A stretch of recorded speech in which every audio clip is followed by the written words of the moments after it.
अस्सलाम वालेकुम गाइस, कैसे हैं आप सब। उम्मीद है कि आप सब खैरियत से होंगे।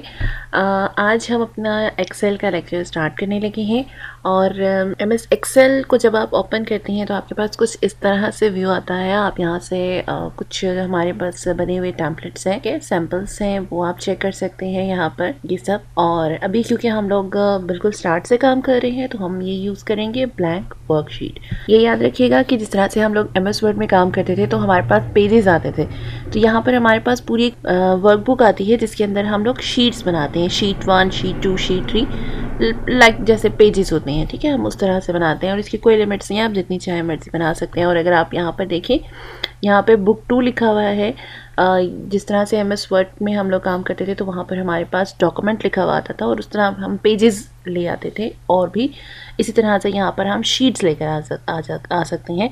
यहाँ पर हमारे पास शीट 1 है, इसको क्लिक करेंगे तो शीट 2 आ जाएगी, शीट 3 आ जाएगी। जितनी हमें शीट्स चाहिए हम यहाँ पर लेकर आ सकते हैं।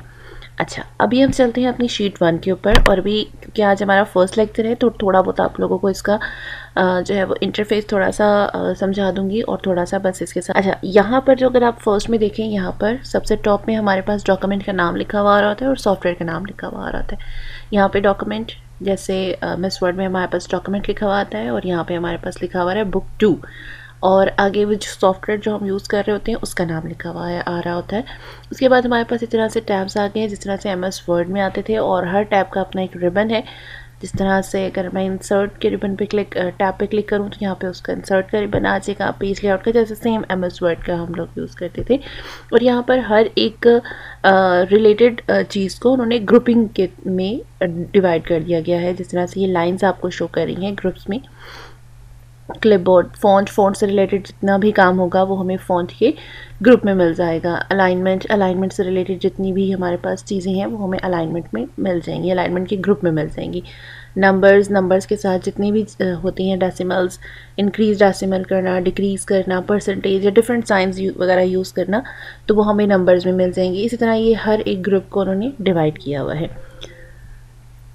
उसके बाद ये हमारे पास आ जाता है सेल रेफरेंस, ठीक है। यहाँ पर हमारे पास जिस सेल पर, अच्छा सेल क्या चीज़ है, ये जो हमारा एक छोटा सा बॉक्स है ये सेल है। सेल जो है वो it's a combination of column and rows. ये कॉलम एंड रोज का कॉम्बिनेशन होता है। अब ये कॉलम है और ये रोज है। अच्छा, सेल रेफरेंस किस तरह से बनता है रोज एंड कॉलम के। अच्छा, सेल रेफरेंस किस तरह से बनता है, हमारी रो और कॉलम के नाम को जब इकट्ठा किया जाता है तो वो हमारा सेल रेफरेंस बन जाता है। जैसे इस टाइम मेरा अगर कॉलम देखें तो D है और रो देखें तो 4 है। इट्स मीन यहाँ पर मेरा अभी सिलेक्टेड है वो D4 है। अगर मैं ऊपर जाती हूँ तो ये D3 हो जाएगा, ये D2 हो जाएगा, ये D1 हो जाएगा। इसी तरह जहाँ पर भी मैं क्लिक करूँगी और जहाँ पर भी मेरी सेल की सिलेक्शन होगी वो वही मुझे यहाँ पर बताएगा सेल रेफरेंस। ये सेल रेफरेंस बहुत ज़्यादा इम्पॉर्टेंट है, हमें बहुत ज़्यादा फार्मूलाज में ये काम आता है, इसलिए आप सेल रेफरेंस को लाजमी देखिएगा। अच्छा, यहाँ पर हमारे पास आ जाता है फार्मूला बार। हम इस सेल के अंदर जो कुछ लिखते हैं या फिर यहाँ पर कुछ लिखते हैं तो यहाँ पर हमारे पास शो हो रहा होता है, इसको कहते हैं फार्मूला बार, ठीक है। यहाँ पर हम लोग डिफरेंट फंक्शंस जो है वो फार्मूला बार। अच्छा जी, उसके बाद ये हमारे पास आ गए कॉलम्स, ठीक है। आपके पास कॉलम्स जो है वो बहुत हैं अगर आप जाकर देखना चाहें तो। और मैं कंट्रोल के साथ फॉरवर्ड एरो प्रेस करती हूँ तो बिल्कुल लास्ट में जो है मेरा कर्सर चला जाएगा। और ये देखिए XFD, मैंने कंट्रोल के साथ फॉरवर्ड एरो प्रेस की है तो मेरा कर्सर इस टाइम बिल्कुल लास्ट में चला गया है, जो मेरे पास लास्ट कॉलम है। अब यहाँ पर देखिए, अगर मैं 1 बाय 1 आपको थोड़ा पीछे करके दिखाऊँ तो यहाँ पर 3 के कॉम्बिनेशन से है। पहले A to Z आता है, फिर इनके 2 के कॉम्बिनेशंस आते हैं एंड देन फिर 3 के कॉम्बिनेशंस आते हैं। अगर आप इसको, मैं को यहाँ पे 2 के कॉम्बिनेशंस भी नज़र आएंगे, फिर आपको सिंपल जो अल्फ़ाबेट्स हैं हमारे वो भी नज़र आएंगे। अभी देखिएगा ये W के ही अभी कॉम्बिनेशंस चल रहे हैं। मैं अभी यहाँ पर जाती हूँ कंट्रोल के साथ, बैक एरो मैंने प्रेस की तो मैं सबसे पहले सेल के ऊपर आ चुकी हूँ, सबसे पहले कॉलम पे ऊपर आ चुकी हूँ।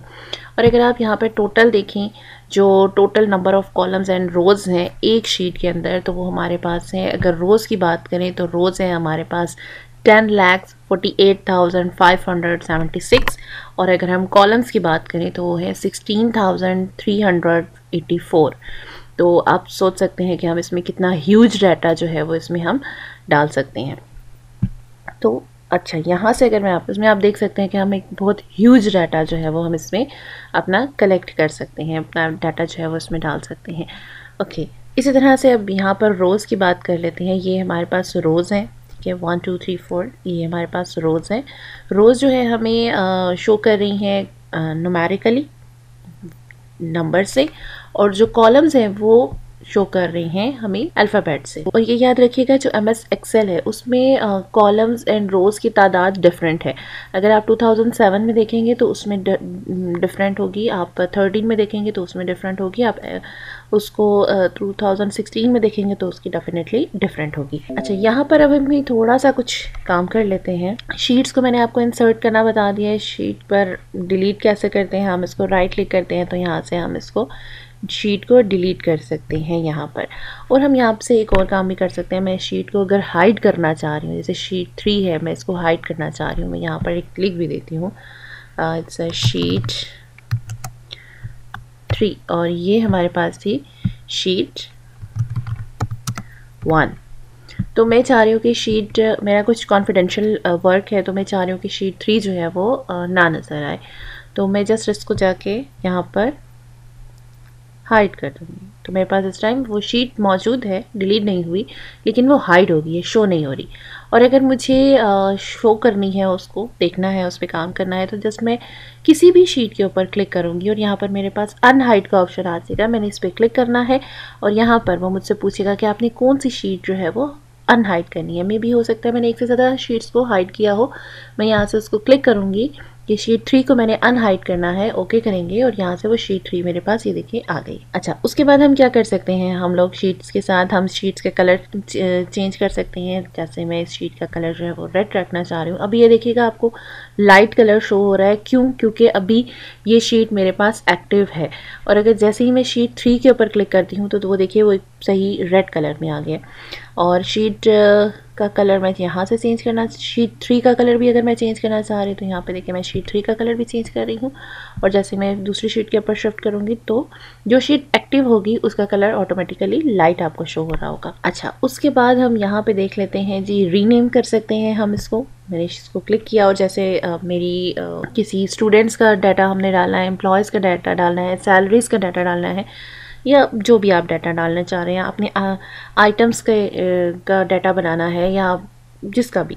अभी फ़िलहाल मैं यहाँ पर लिख रही हूँ स्टूडेंट्स, ठीक है, मुझे स्टूडेंट्स का डाटा इसमें डालना है। और यहाँ पे मैं लिख रही हूँ रीनेम करके एंड क्लास, और इसी तरह से आप रीनेम कर सकते हैं। जैसे अगर मेरे पास एक से ज़्यादा क्लासेस हैं तो मैं यहाँ पर, मेरे पास ग्राफिक डिज़ाइनिंग है तो मैं GD कर देती हूँ, और ग्राफिक डिज़ाइनिंग की क्लास जो है उसका डाटा इसमें हम रखेंगे, ताकि मुझे और या फिर मेरे अलावा किसी को भी जो काम हम सर्च कर रहे हैं तो वो काम सर्च करना आसान हो। जिस तरह से हम लोगों ने कुछ लोगों का भी डाटा इसमें डाला होता है, तो मैंने हर एक इंसान का अलग अलग डाटा डालना है, तो मैं हर एक का अलग नाम लीजिए लिख सकती हूँ, Ali, Arshad and Ayesha and Sana and so on, मतलब इस तरह के मैं उनके नाम रख सकती हूँ। तो जो आप जिस तरह से आप लोगों को ईजी लगता है अकॉर्डिंग टू योर वर्क, आप उस तरह से नाम चेंज कर सकती हैं। यहाँ से आप इंसर्ट भी कर सकते हैं। न्यू शीट, शीट 6 आ गई। दरमियान में अगर आपने शीट लेकर आनी है शीट 5, और अगर यहाँ से भी हम लोग न्यू शीट इंसर्ट कर सकते हैं। अच्छा, ये तो था हमारे पास कुछ इसका इंटरफेस जो आज हमने देखा। और तो हम इस लेक्चर को यहीं पर एंड करते हैं, क्योंकि लेक्चर थोड़ा बड़ा हो जाएगा और आप लोग बोर हो जाओगे। इंशाल्लाह नेक्स्ट लेक्चर में हम लोग इस पर काम करना स्टार्ट करेंगे, और इसमें बहुत आसानी से और बहुत मज़े मज़े के काम होते हैं, हम वो सारा देखेंगे काम कैसे करते हैं, क्या करना है। और अगर आप एक्सेल सीखना चाहते हैं, बेसिक्स सीखना चाहते हैं एक्सेल, चैनल को ज़रूर सब्सक्राइब कीजिएगा और बेल आइकन पर ज़रूर क्लिक कीजिएगा, ताकि मेरी हर न्यू आने वाली वीडियो आप लोगों तक पहुंचती रहे। और इंशाल्लाह मेरी नेक्स्ट लेक्चर में हम एक्सेल पे काम करना स्टार्ट करेंगे, फिर हम 1 बाय 1 कुछ शीट्स बनाना शुरू करेंगे और आहिस्ता आहिस्ता हम लोग एडवांस की तरफ जाएंगे। तो उम्मीद है कि आपको मेरा लेक्चर पसंद आया होगा, एंड अपना और अपने इर्द गिर्द के लोगों का ख्याल रखिएगा। अल्लाह हाफिज़।